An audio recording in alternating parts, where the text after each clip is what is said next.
Hello everyone, good evening and जय हिंद। मैं विवेक, आप सभी का स्वागत करता हूं Exampur defence warrior YouTube channel पे। कैसे आप सभी लोग? बढ़िया। तो आप लोगों का एनडीए 1 2024 का जो एग्जाम आप लोगों को पता होना चाहिए 21 अप्रैल यानी 21 अप्रैल 2024 से। ओके, ये आपका एग्जाम डेट है। और साथ ही साथ कई जगह का जो बोर्ड का एग्जाम है वो एंड भी हो गया। स्टेट एग्जामिनेशन की बात करेंगे और कहीं का भी चल रहा रनिंग प्रोसेस में। अब बात आती है कि अगर आप एनडीए की भी तैयारी कर रहे हो और साथ में बोर्ड भी आपका है, तो फिर दोनों का मैनेज कैसे कर रहे हो? ये बहुत बड़ी दिक्कत आती है। और साथ ही साथ उन बच्चों के लिए भी काम की बात हो सकती है कि सर मैंने बोर्ड की पढ़ाई पढ़ी पिछली बार, सिर्फ उसके बाद से तैयारी नहीं किया, क्या करूं? लेकिन हाँ, बोर्ड मेरा अच्छा है। तो देखो, सबसे पहले जिसका एग्जाम चला बोर्ड का उनकी बात करते बेटा, तो आप लोगों का सबसे पहला टारगेट रहना चाहिए बोर्ड। मैं हमेशा ये चीज बोलता, जब भी आप कंपटीशन एग्जाम की तैयारी करते हो, अगर आपका एकेडमिक स्ट्रांग नहीं हुआ तो वहां पे हेल्प नहीं मिलेगा, खासकर यूपीएससी एग्जामिनेशन में। ठीक है, जो वनडे एग्जामिनेशन हो तो उसमें आप डायरेक्टली अलग तैयारी कर सकते हो, आपके लिए हेल्प मिल जाएगा। बट यूपीएससी जैसे एग्जाम में आप बोर्ड को भी फोकस रखोगे, साथ साथ ये भी, क्योंकि बोर्ड वाले एग्जामिनेशन से बहुत अच्छा खासा हेल्प मिलता है यूपीएससी के पेपर में। ओके, मैं बात कर रहा हूं एनडीए पेपर की, तो इसमें हम लोग टारगेटेड बात करते हैं।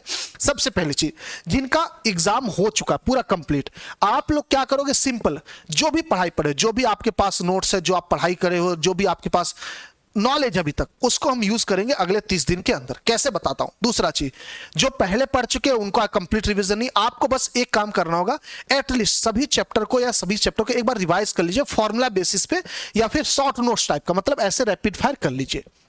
जो ऑलरेडी पढ़ चुके तैयारी करें उनके लिए तो खैर वेल इन गुड, ये तो सिर्फ प्रैक्टिस करेंगे, उनका काम हो जाएगा। चलिए बात करते हैं सबसे पहले एनडीए का सिलेबस क्या होता है। इसको हम समझते हैं कि हमारे बोर्ड के एग्जाम से कैसे रिलेट हो सकता है। तो जो एनडीए का सिलेबस आप लोगों को पता है, ये आपका दो पेपर होता है। पेपर 1 120 क्वेश्चन का होता है, पेपर 1, और पेपर 2 आपका होता है 150 क्वेश्चन का। ये 120 क्वेश्चन का होता है, ये 150 का होता है। ये अगर नंबर की बात करूंगा तो ये 300 नंबर का होता है, और ये होता है आपका 600 नंबर का। टोटल रिटन की बात करूंगा 900 नंबर का होता है। फेज 2 बोल दीजिए, एसएसबी बोल दीजिए, वो 900 नंबर का होता है। ठीक है, ये आपके सामने देखने को मिलेगा। पेपर 1 अकेले अकेले मैथ का होता है, और पेपर 2 के अंदर ये पूरे आ जाते हैं। अगर पूरे देखा जाएगा तो ये इनकम्प्लीट है। बहुत सारे बच्चे कहेंगे सर बायोलॉजी भी आता है, मैंने कहा चलो बायोलॉजी आता है। बहुत से बच्चे कहेंगे पॉलिटी भी आता है, पॉलिटी भी आता है। सर इकोनॉमिक्स भी आता है, इकोनॉमिक्स भी, करंट अफेयर सब कुछ आ गया। इतने चैप्टर हैं।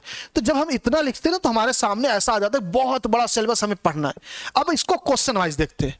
50 क्वेश्चन आपका सेक्शन ए होता है। पेपर 2 में 2 सेक्शन होते हैं, सेक्शन ए और ये बी।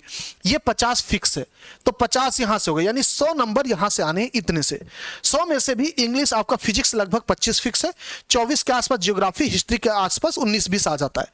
अगर इन्हीं सबको जोड़ा जाए, इन्हीं सबको आप जोड़िए, तो लगभग आपको मिल जाएगा कि लगभग 20-20 40 10 50 10 60 के आसपास, 70 के आसपास यही आपका मिल जाएगा।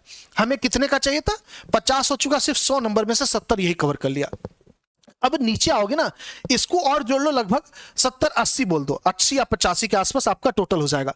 कितना क्वेश्चन बचा? सिर्फ 15 क्वेश्चन के लिए आप बायोलॉजी पढ़ोगे, पॉलिटी, इकोनॉमिक्स, करंट अफेयर नहीं पढ़ना चाहिए। मैं नहीं बोलता पढ़ना चाहिए। क्यों नहीं पढ़ना चाहिए? क्योंकि पॉलिटी से 1 से 2 क्वेश्चन आ जाता है, इकोनॉमिक्स से आता भी है, नहीं भी आता है, तो 2 सब्जेक्ट तो ऐसे इग्नोर कर दो कि इसको पढ़ना ही नहीं हमें।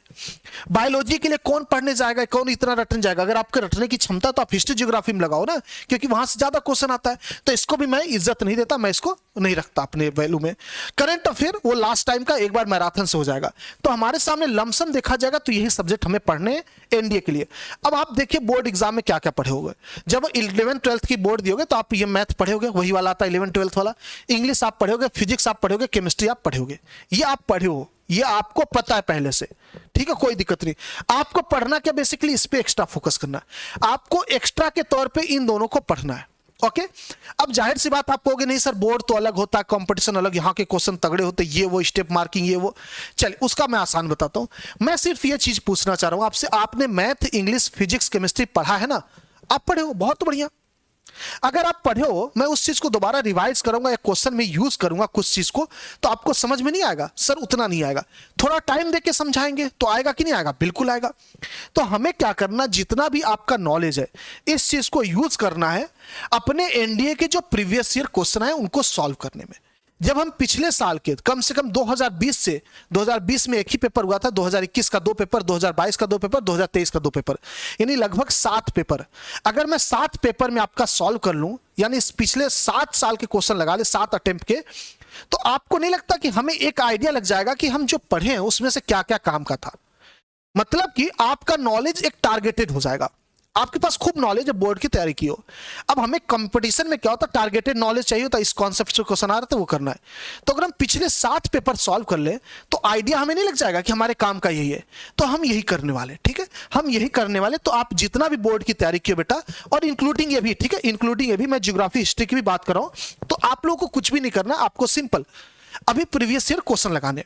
अब प्रीवियस ईयर क्वेश्चन आप कैसे लगाओगे सर, हम अपने से लगाएंगे, नहीं लगेगा ये वो, तो उसका हेल्प हम करते हैं। आपको बता दूं मैं कि 1 तारीख से, ठीक है, 1 तारीख से आप लोगों के लिए एनडीए का वन शॉट आ रहा है। अब वो कैसे आएगा, क्या टाइम टेबल होगा, सब कुछ आपको अच्छे से बताऊंगा। अभी के लिए आप 1 तारीख से होगा, मैं पहले बता दूं, क्योंकि बिल्कुल ऑन टाइम ऑन प्लानिंग हमारी हर चीज चलती है। और प्लानिंग का तहत अभी तक जो हमारा चल रहा है, उसमें जो यूट्यूब पे हमने कंटेंट स्टार्ट किया था देना, उसमें मैथमेटिक्स का मैं आपको अपडेट बता दूं कि क्या अपडेट है सिलेबस का। तो हमारा ट्रिग्नोमेट्री चल रहा है, ट्रिग्नोमेट्री भी आई थिंक मंडे ट्यूसडे तक एंड कर दूंगा मैं। और 1 चैप्टर बचेगा सीक्वेंस सीरीज आई थिंक, और प्रोबेबिलिटी स्टैटिस्टिक, 3 चैप्टर बचेंगे बेसिकली। उनको मैं वीकेंड बेसिस पे करवा दूंगा, क्योंकि हमारे पास टाइम है, आराम से हो जाएगा। 1 क्लास लूंगा मैराथन सीक्वेंस सीरीज का, 1 लूंगा आपका प्रोबेबिलिटी का, 1 लूंगा स्टैटिस्टिक का, ये खत्म हो जाएगा। तो यानी हमारा सब्जेक्ट मैं मान के चला 29 तक हमने निपटा दिया। अब क्या करेंगे हम, चैप्टर वाइज 30 दिन तक, यानी अगले 1 महीने तक पूरा कंप्लीट रिवीजन करा देंगे आपके प्रीवियस ईयर का। आप जितना भी नॉलेज आपके पास है, आप एनडीए की तैयारी की हो नहीं की हो कोई दिक्कत नहीं, आप किए हो नहीं किए हो, आपको मैं पिछले 7 अटेम्प्ट के पूरे पेपर एक तरीके से सॉल्व हो जाएंगे। पेपर ऐसे नहीं कि पूरा पेपर सॉल्व कराऊंगा, नहीं, चैप्टर वाइज उसको डिवाइड करके अलग अलग। तो इससे आपको आइडिया लग जाएगा कि इस चैप्टर में मुझे इस पे फोकस करना है, इस चैप्टर में मुझे इस पे फोकस करना है, ये आपको एकदम क्लियर कट हो जाएगा। और अगर आप अच्छे से नोट्स बना लोगे उसके ना, तो same to same formula based question आपको दिखेगा एग्जाम में, सेम टू सेम। मुश्किल से 20-30% सिलेबस इधर जाता है, इससे ज्यादा नहीं जाता। और आपका सिलेक्शन 40 से 45% सिलेक्शन हो जाता है। आपका 45% नंबर आ गया ना, तो भी आपका सिलेक्शन तय है। बात समझिए, 350 कट ऑफ जाता है 900 में से। अब परसेंटेज निकाल लीजिए आप कट ऑफ फिर से 9 में से 350 कट ऑफ जाता है आपका, क्या ही परसेंटेज जाता कट ऑफ। हम सब कुछ पढ़ने लगते हैं, हमें सब नॉलेज चाहिए, हमें हर चीज चाहिए, इस चक्कर में हम सब कुछ गवा देते हैं।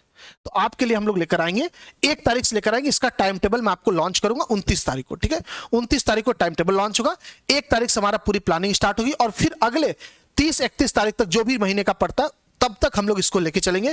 फिर अप्रैल में अपना क्या चलेगा, अपना चलेगा प्रीवियस ईयर क्वेश्चन, या फिर अपना वो मॉक टेस्ट, ठीक है, प्रीवियस ईयर मॉक टेस्ट के हिसाब से चला देंगे, और अपने एक्सपेक्टेड मॉक टेस्ट, ये पूरा कंबाइंड रहेगा।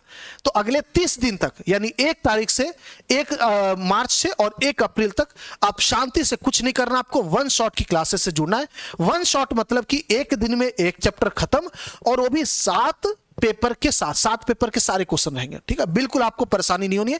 और बिल्कुल शॉर्टकट तरीके से जो आपके एग्जाम में क्वेश्चन आएगा, उसका शॉर्टकट से शॉर्टकट तरीका जो हो सकता है वो लगाएंगे हम लोग। कोई लॉन्ग कट तरीका नहीं, ट्रिक वगैरह जो उसके साथ रहेगा सब कुछ सिखाएंगे आपको। ओके, तो कैसी लगी प्लानिंग जरूर बताइएगा। और बोर्ड वाले बच्चे बिल्कुल टेंशन मत लेना, आपका इतना चैप्टर ऑलरेडी स्ट्रांग है ना, आपको सिर्फ इन दोनों पे अच्छे से फोकस करना, और इसका फोकस हम करवाएंगे यहीं पे वन शॉट के साथ।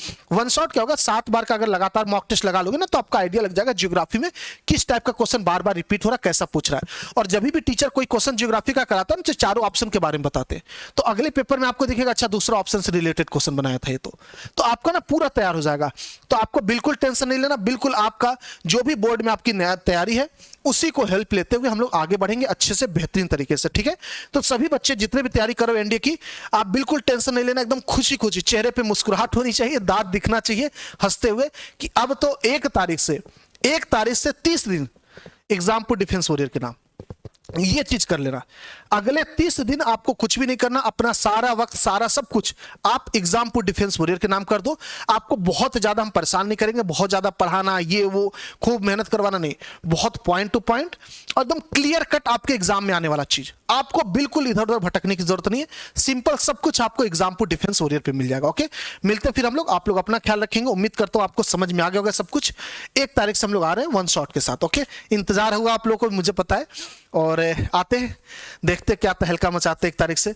आप लोग अपना ख्याल रखेंगे, अपने घरों का ख्याल रखेंगे। कितने खुश आप लोग कमेंट करके जरूर दीजिएगा, कितने लोग इंतजार कर रहे थे वन शॉट का, वन शॉट का इंतजार कितने लोग कर रहे थे। एनडीए को लेके आ रहे हैं, मिलते हैं। जय हिंद, जय भारत, थैंक यू।